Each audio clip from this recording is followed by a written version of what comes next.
Hi, welcome to Books and Radio Plays. My name is Sherry, and this is my channel. I want to thank you for being a part of it. I want to thank the new people for joining, and I want to express my appreciation and a lot of love. Unfortunately, most of the people who join have those things where you can't see their names, so if you're new, please write a comment and say hi. um, this is the 8 books tag. I first saw it on Kelly's channel, Books I'm Not Reading. And basically, what it is 8 books that you see that make you stop and think of memories and your past and stuff like that. So that's what we're doing. And since we're in the past, I thought I'd show you some kidhood pictures. um, we used to have this big fluffy shag rug in our living room. So we spent a lot of time on the floor watching TV, playing with our dog. That's Boots. She pretty? And it's my brother and I in pajamas watching probably Adam 12 or something like that. We loved also Emergency. Um, we were cartoon kids. I'll go a little closer to the shot so you can see. Unfortunately, Duchess is behind the table, so you can't really see her pretty face. She's called Bootsy because she has white paws, and you can see one of the white paws. And, well, her name is actually Boots, but we all called her Bootsy. And this is just us. My dad said, "Hey, kids!" And we turned and he took our picture. This is normal. He would love to take our pictures. Okay, the next picture is of Bootsy's puppies.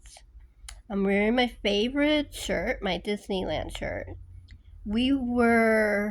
I was born in Orange County, and I went to Disneyland so many times of my life. The last time was before they started building all the new stuff. So I haven't been to Disneyland since there's different, I forgot what they called it. Westcott? I think that's what they call it. Westcott I haven't seen, and none of that. I'm an old Disneyland girl. But I still collect Disney stuff. I have a really pretty good collection of both VHS with the old jackets, which I will never give up, even if I never get. I used to have a combination DVD player and VHS player, and unfortunately it died, so I only have a DVD player now. But I will never give up my Disney VHS tapes because, first of all, it comes in the most beautiful jackets, and I loved it. Um, so I have that. I have a little statues of Blue. I have um, Miss Potts. I have I got all kinds of I have Snow White, Cinderella. I have Cinderella and the Prince dancing. Yeah, I'm one of those type of collectors. I had some stuff that was destroyed. One was in the '94 earthquake, which was a beautiful glass rendition of Snow White shattered during that Northridge quake. And then another quake, I lost my another glass. It was a Cinderella on a bell and just shattered it. So no more buying glass things. The ones I have, if they survive, that's good, but I am not buying any more glass. Um, so that's that story. And the last picture is my favorite birthday dress. I think I was 6 or 7. and we were at a really good Japanese restaurant, which the name is fleeting. It was in, if you ever saw the old movie with Lucille Ball and Henry Fonda, Yours, Mine, and Ours, the restaurant they're in is actually that restaurant. Just can't remember the name of it. I loved it so much. I learned how to use chopsticks there. One of the waitresses taught me how to use chopsticks. Okay. All right, that's enough memory pictures. Now let's go to memory books. Okay. Uh, the book on the right is my second Heidi. I used to have another one. No, actually, I do have another one. I do have the original. It's just so beat up. Poor thing. I mean, this is a beautiful vintage edition that a 6-year-old didn't write her name all over, and I don't know what I did, but yeah. I loved it so much. I carried it with me everywhere, and uh, yeah. You learn when you're that age later that putting it in your lunch bag is not the most protective thing you can do with a book. But that's what I did.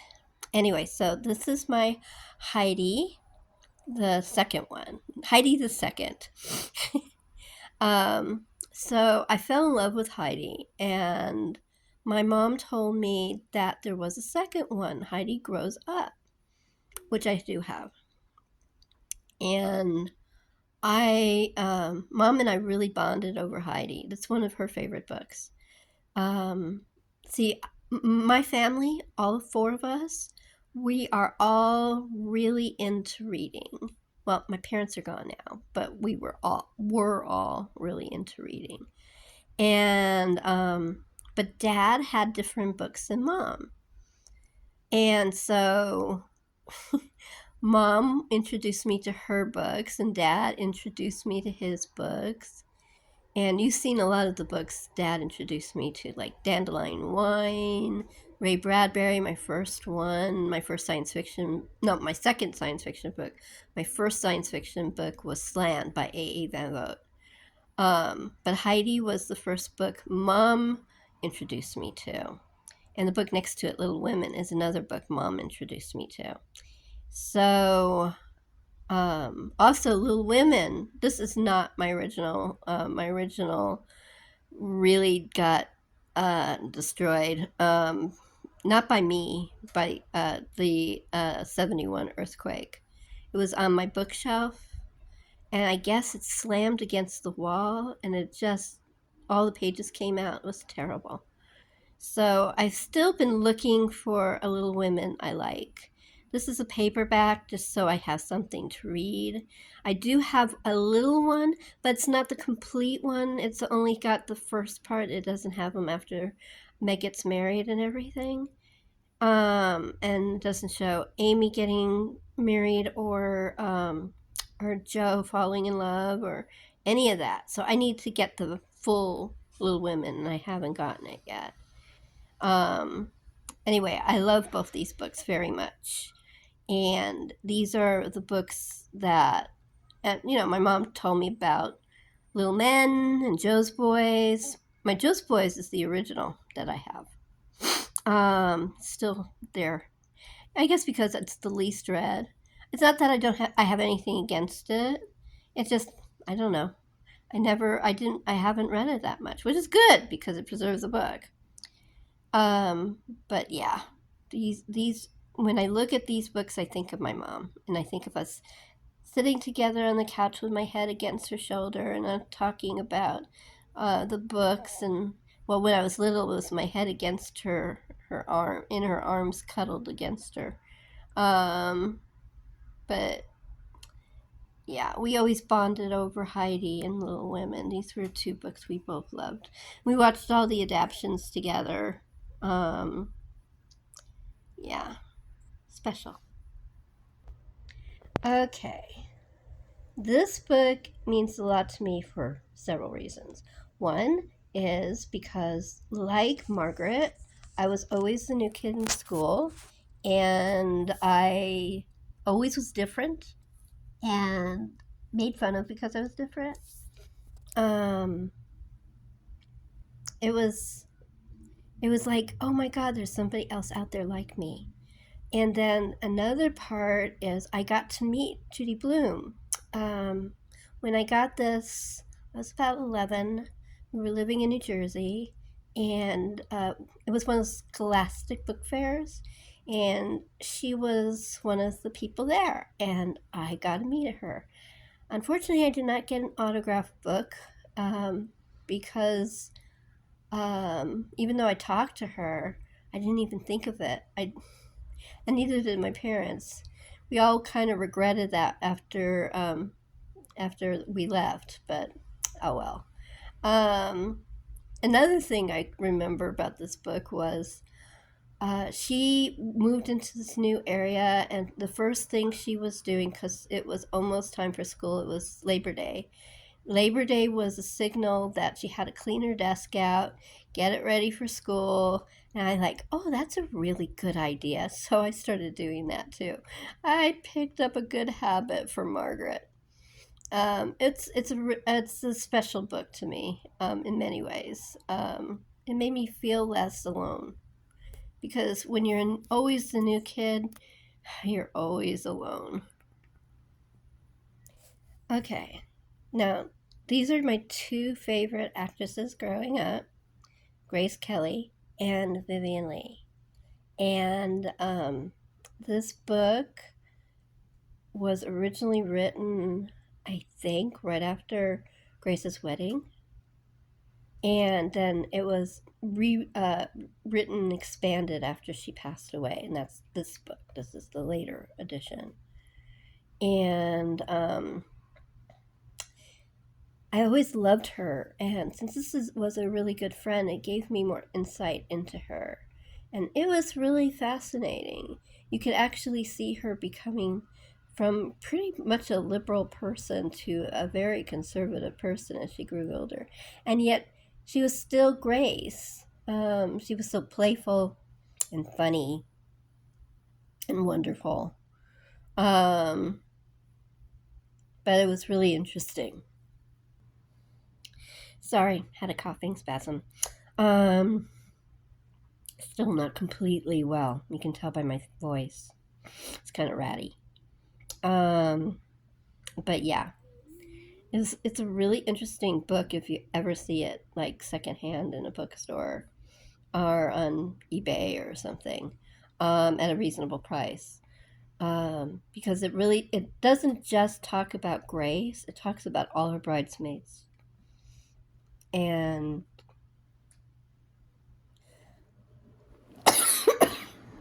sorry. They were mostly famous. They were really famous because they were her bridesmaids, but they were a famous model, another actress, the one who wrote this. Whoops, sorry, my finger keeps. I'm trying to center this thing, and my finger keeps getting away. I do apologize for that.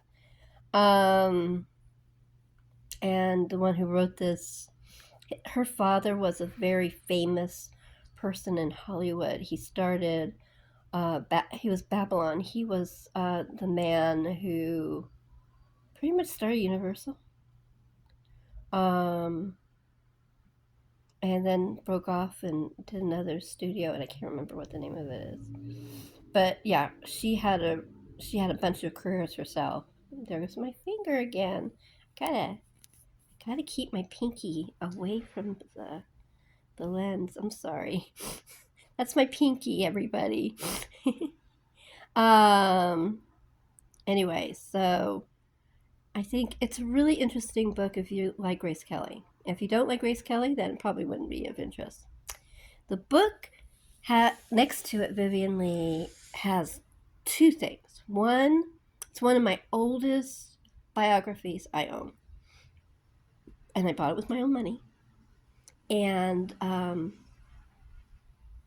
seen Vivien Leigh in Yank at Oxford was the first one that I saw her in. And I really liked her.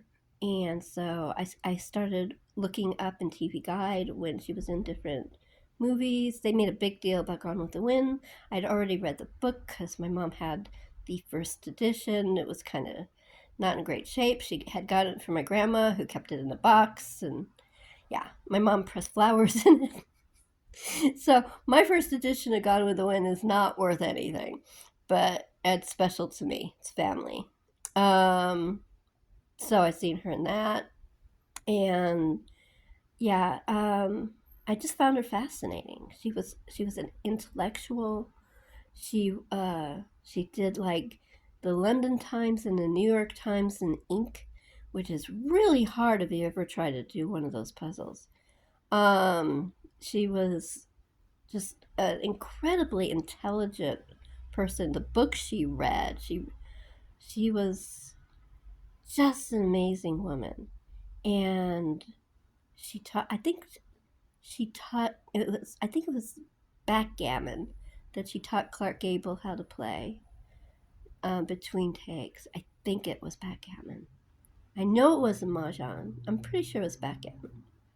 Um, but yeah, she was just an amazing lady.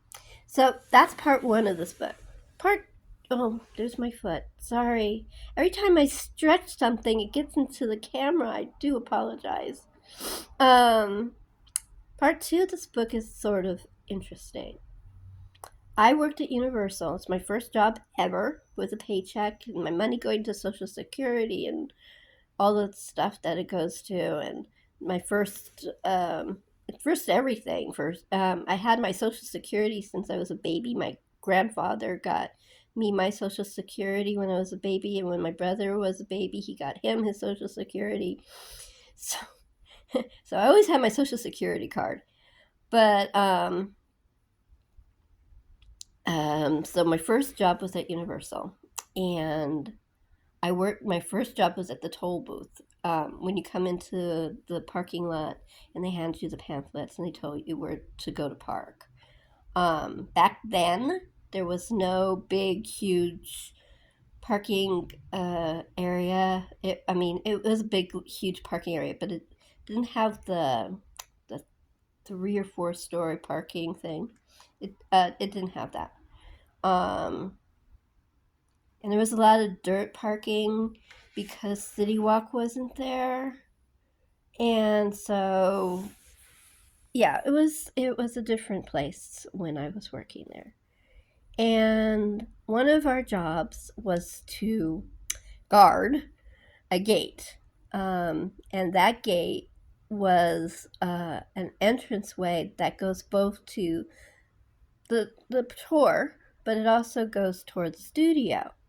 Now, I wasn't sure how, at the time, a 5'4", 15-year-and-a-half girl with nothing to really be security person was going to stop somebody from doing something they weren't supposed to do, or how I would alert the people in the parking area because I didn't have a walkie-talkie, but I did what I was told to do. He said, do you have a book? And I said yes, which was my Vivian Lee. And he said, do you have anything to drink? And I grabbed the bottle of water I brought for my snack. And so I went into the golf cart that he drove us up to the area. And basically, it was a table, a chair, and an umbrella. And that was the area. And I was all alone and reading my Vivian Lee book, trying to focus on it. But I have a rather vivid imagination. And at that time, I had just seen a Lucy Arnaz movie about the Black Dahlia. And I'm like, is this where it happened? Am I close to where the killer was? I mean, my head was going whoop, whoop, whoop. Anyway, so as I'm thinking these thoughts, a golf cart came around the corner from the studio and stopped. And he said, young lady, what are you doing out here all alone? And I looked up, and it was James Gardner. The James Gardner. looking just as wonderful as he always did. He was doing Rockford Files at that time, and I said, I'm guarding the gate. And he came over, he obviously got out of the cart and walked over to me. And he said, what are you guarding it from? And I said, well, people coming in that would be going to the studio. And how would you do that? And I go, I don't know, I'm just doing what I was told to do. He goes, okay, honey, get into this cart. We're going to talk to your boss. I said, oh, no, sir. And he goes, I'm supposed to be here an hour and it's only been 25 minutes. He goes, get into the cart, young lady. And I go, okay. I mean, it was Rockford and Maverick and the husband in Two Doors Day movies. So I did what I was told. He was such a gentleman. He was so nice. I think I was the same age as one of his daughters. Sorry, my hand.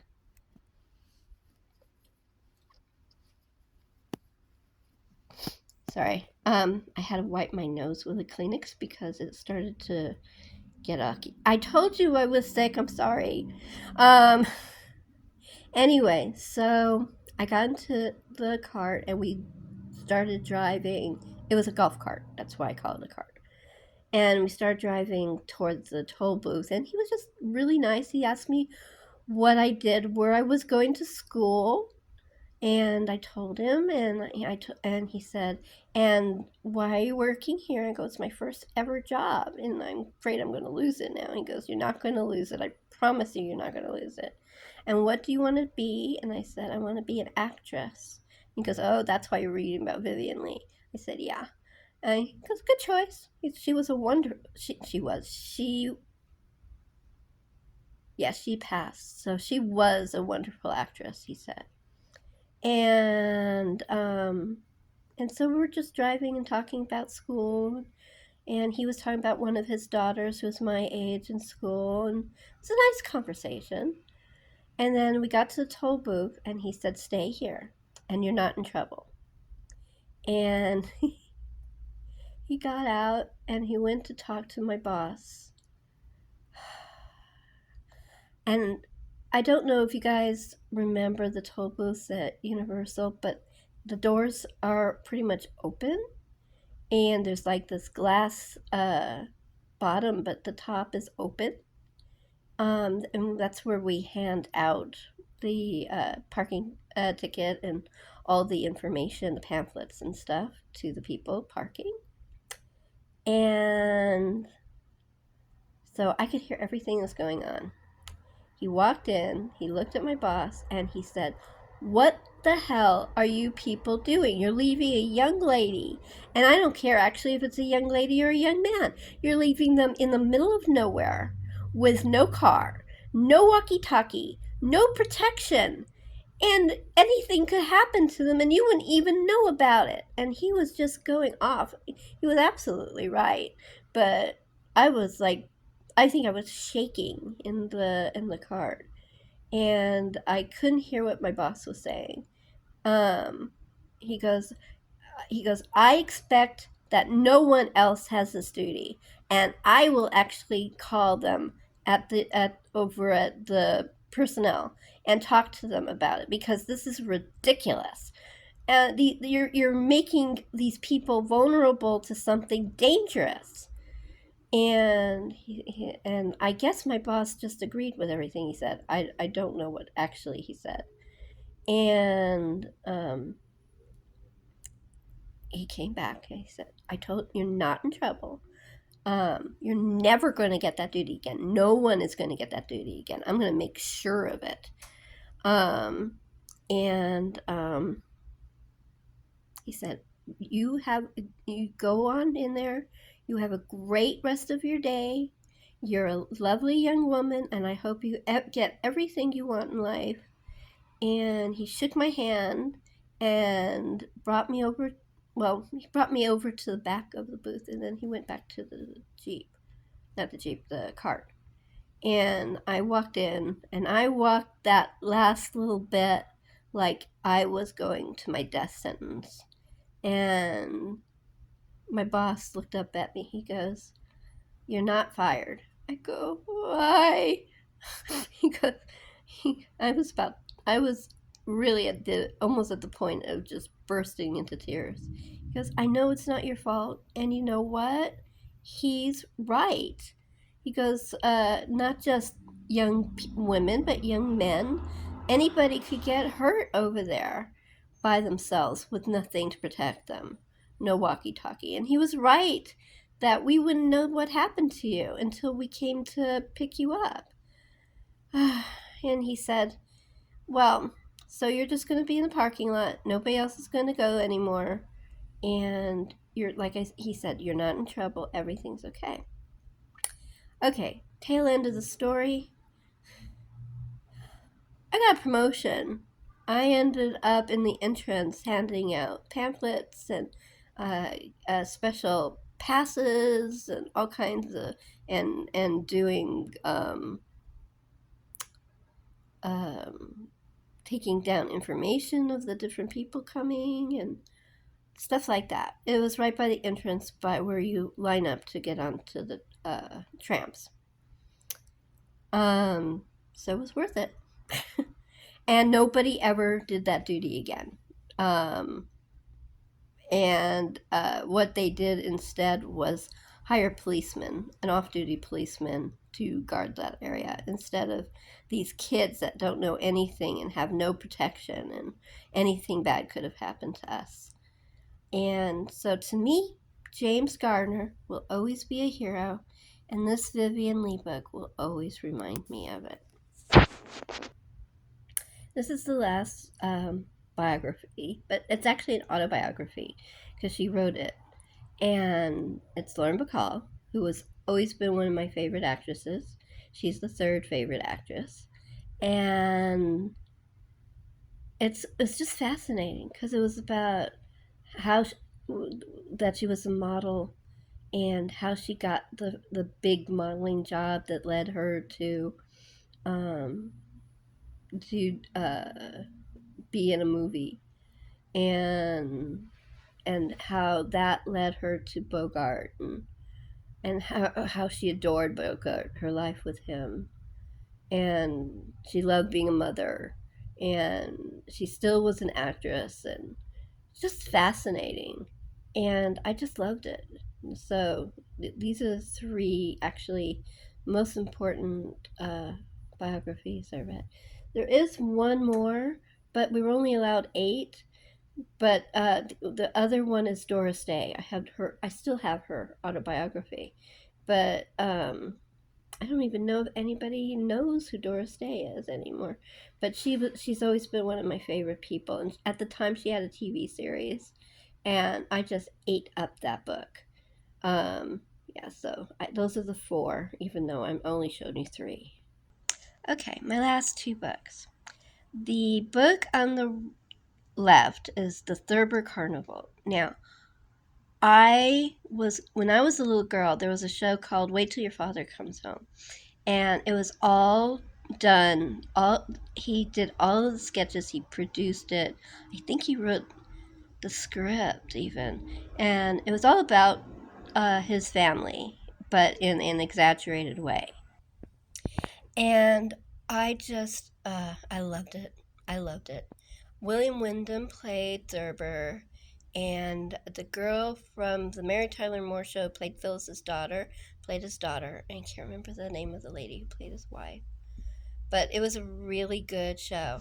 Anyway, so when I see this book, actually, I bought this book because it reminded me of the show. And now when I see the book, I love the book and the show. I do have another Thurber book, but I don't know where it is. But yeah, it's special. And the last book is A Room of One's Own. It's my first book of Virginia Woolf I ever read, which was only a few years ago. To be honest, she's always scared me because of her style of writing. I didn't think I could read it. And I did have some issues reading A Room of One's Own, but I talked to one of my friends and she said, keep going, keep trying, you'll get it. But I really enjoyed the essay. It was really interesting.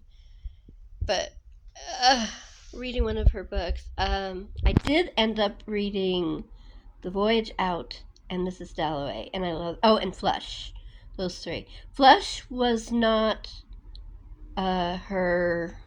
I forgot what they call it. Stream of conscious. And neither was The Voyage Out. A void. Is it A Voyage Out or The Voyage Out? I think it's The Voyage Out.